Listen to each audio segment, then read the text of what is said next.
Hello students, I am your English teacher and today we are going to start chapter 6 of class 8 in English subject. And the chapter name is This is Geordie's Phone.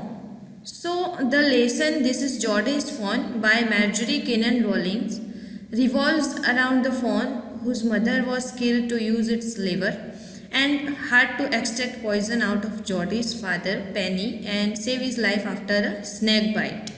It begins with Geordie convincing his pa to bring the fawn home and raise it, then his ma, and then finally going to with Millville to search for it.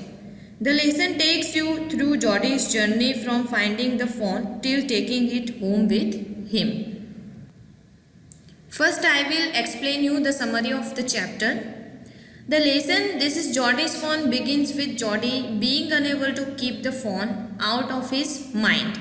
He expresses his concern to his father, Penny, who was resting as he had just been saved from death. He was bitten by a snake and Geordie killed a doe to use its heart and liver to extract poison out of his father. The doe had a fawn and Geordie was worried about it. He wanted to bring it home and raise it. Penny thought it would be ungrateful of them to leave the fawn to starve and thus he agreed. Next, Geordie convinces his mother about the same, who at first is reluctant but on hearing the views of Millville and Dr. Wilson agrees to let Geordie bring it home. She was okay with it if Geordie would give it his share of milk as they had nothing else to feed the fawn.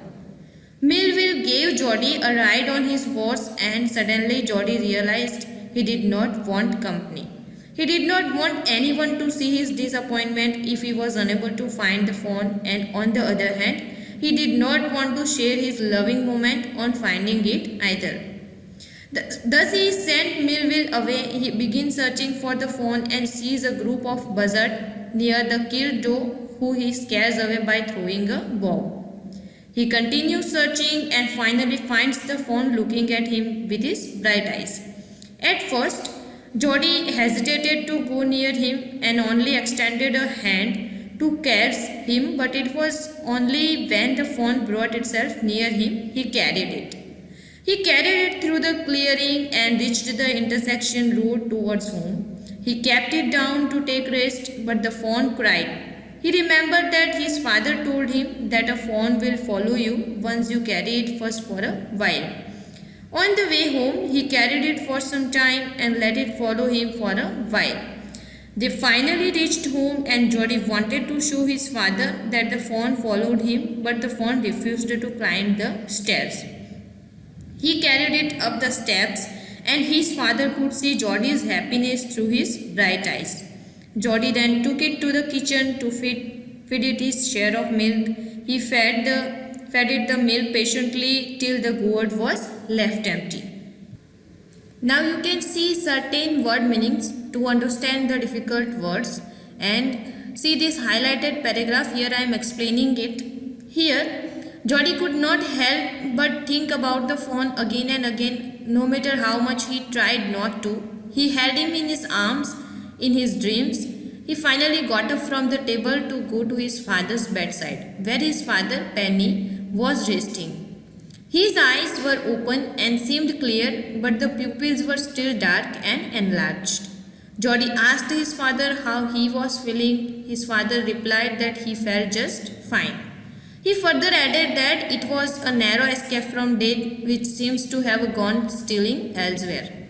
Geordie agreed. Penny expressed how proud he was of Geordie for how he did not lose his cool and did what was necessary while staying calm. Now here Geordie asked his father if he still remembered the doe and the fawn, to which Penny replied that he can never forget about the poor doe that saved his life. Geordie expressed his concern regarding the fawn who might still be out there, hungry and frightened as he was separated from his mother. His father agreed. Geordie further adds that he can take care of him and he does not need to drink milk as he is a grown-up boy now.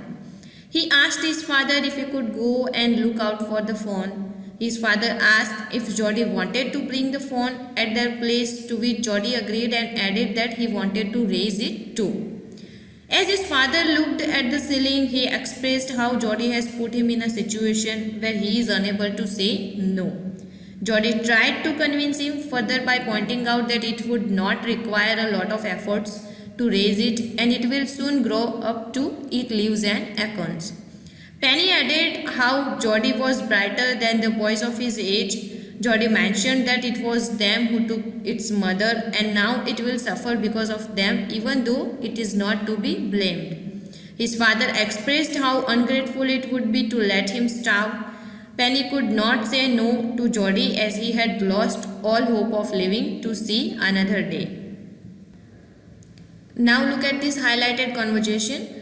Jody asked his father if he could ride back with Millville to try and find the phone. His father agreed and told Jody to convey to his mom that he has given him the required permission. Jody went back to the table in a manner to avoid getting noticed. He told his mother while she poured coffee for everyone that his father has given him permission to bring the phone. On hearing this, she paused and held the coffee pot in the air and asked which phone is he talking about. Jody informs her that he intends on bringing the phone that belonged to the doe they killed to save his father's life. He further explained that they used the doe's liver to extract poison to save his father. She heaved a sigh as she said that he can bring him home out of pure compassion. Jody told her that his father thinks it would be ungrateful and unappreciative of them to let the phone starve. Dr. Wilson kept his view forward by agreeing with what Jody and his father said. He thought both of them were right. He further added that there is nothing you can get from the world for free. Millville volunteered to give Jody a ride and help him find the phone. On hearing all this, Jody's mother felt helpless as she sat down. Even though she was not in favor of it, she knew they were right and thus agreed if Jody would give the phone his share of milk as they had nothing else to feed it. Now look at these highlighted lines. As soon as his mother agreed, Millville asked Jody to come along and said that they needed to go. Jody's mother, Baxter, quite uneasily asked for reassurance that he will not be gone for long. Jody replied that he would be back before dinner. Millville climbed his horse and helped Jody sit behind him. Jody asked Millville if he thinks the phone would still be there and if he will help Jody in finding him. Millville assured him that they would find the phone if it was alive. However, he asked Jody how he knew it was a male. Jody told Millville that he is sure because his spots were all in a line. His father had told him that a doe fawn or a female deer has spots in different directions. Here, Jody engaged himself in thinking about the fawn. They crossed a deserted piece of land in the forest. Jody gave directions as he told Millville to turn towards the north where Penny got bitten by a snake. He had killed the doe and seen the fawn there only. All of a sudden, Jody became unwilling to be with Millville. He wondered if the fawn was dead or could not be found. He did not want Millville to see his disappointment. On the other hand, if he found the fawn, the union would be so lovely and personal that he could not bring himself to share it. Now in this highlighted conversation, Jody told Millville that the point where he saw the fawn is not very far now. Jody suggested that he would go on by foot as the scrubs ahead are very thick for a horse.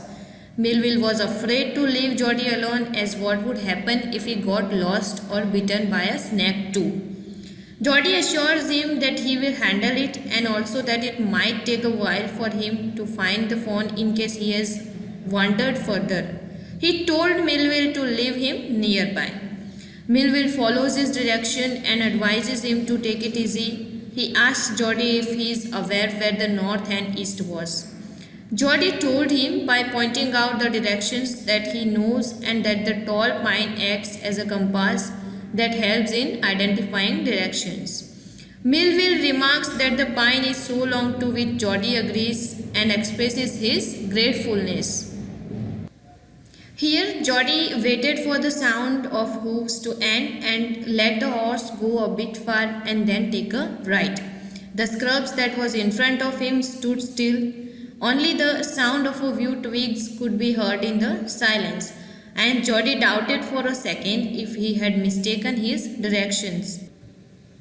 Then a large bird like a vulture appeared in front of him and fluttered into the air. He came to the abandoned clearing from under the oaks.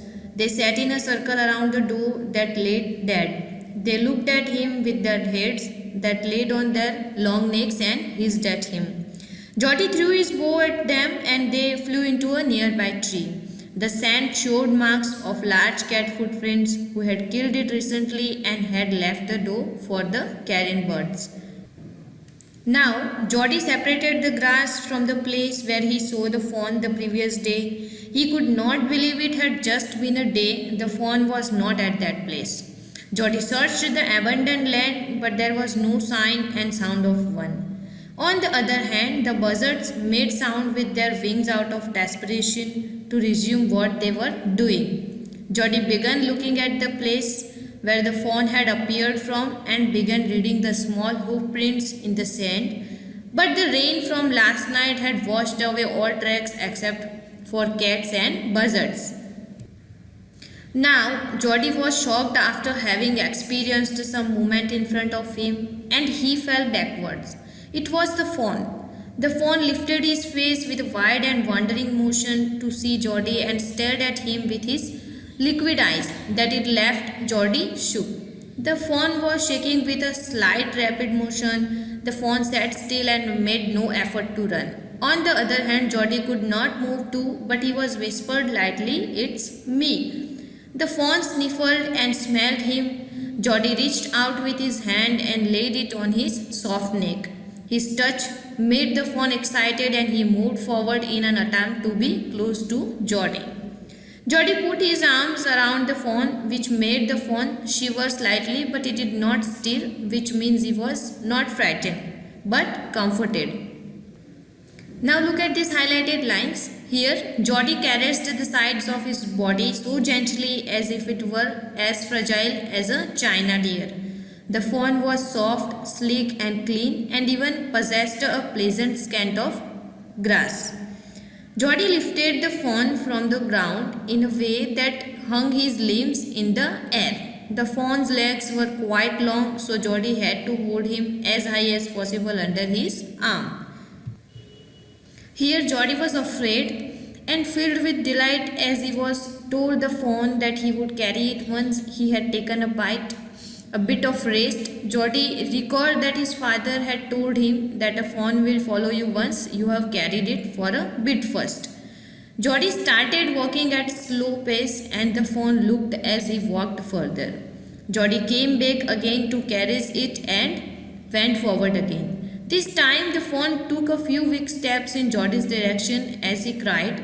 Although wobbling, Jody was overjoyed by the fact that it was willing to go with him, which made the fawn his own. He was so overjoyed that he could not even think properly and clearly. At that moment, Jody wanted to caress it with all his desire, play with it and call it towards him, but he did not want to frighten it. Then he picked the fawn again in his arm and walked effortlessly. Jody stopped unwillingly as his arms had started aching. The fawn followed him as he walked again. Jody would only allow the fawn to walk a few steps and then pick it up again. Home was almost near. Jody could have picked it up and watched it follow all day, but he was tired and sweating. A light breeze helped him dry his sweat on that June morning. The sky was so clear that it had been compared to spring water in a blue china cup. He reached the clearing at last, which was green and fresh after the showers last night. It was a bit difficult for him to open the latch of the house, but he could do it once he sat the fawn down. At first, he thought of making the fawn follow directly into Penny's room and surprise him, but the fawn refused to climb the stairs, so Jody had to pick him up to his father's bedroom. His dad was resting with closed eyes. And Jody called, Pa, look, Penny turned his head. Jody stood beside him, the fawn clutched hard against him. It seemed to Penny that the boy's eyes were as bright as the fawn's. He said, I am glad you found him. It means Jody woke his father up and stood beside as if Penny turned his head towards him. The fawn grasped him firmly. Penny could see Jody's eyes as bright and glowing as the fawn's. Penny expressed his happiness over Jody having been able to find the fawn. Now Jody went straight to the kitchen after that, and the fawn followed him with his big steps. In the kitchen, a pan filled with morning's milk was kept reserved, but cream had formed on it. He skimmed the cream and put it into a jug, while he poured the milk in a utensil made of small gourd. The fawn sniffed the milk as Jody saved the milk from being spilled. The fawn could not drink the milk out of the gourd. So here Jody dipped his fingers in the milk and put them in its soft wet mouth, instantly which the fawn sucked greedily. He was hungry, which is why when Jody took his fingers out of its mouth, it cried and hit him with his head. The next time Jody put his fingers in the fawn's mouth, he gently lowered it so as to bring it near the utensil. The fawn became impatient, blew the milk as he sucked it, and made sounds. The fawn was calm till Jody kept his fingers inside the milk, and he drank with eyes closed in satisfaction. Jody felt overwhelmed on feeling its tongue against his hand as his small tail moved back and forth.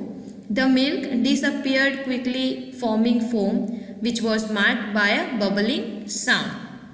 So students, here our chapter is completed. Read and revise the chapter once again. Hope you understand. Thank you.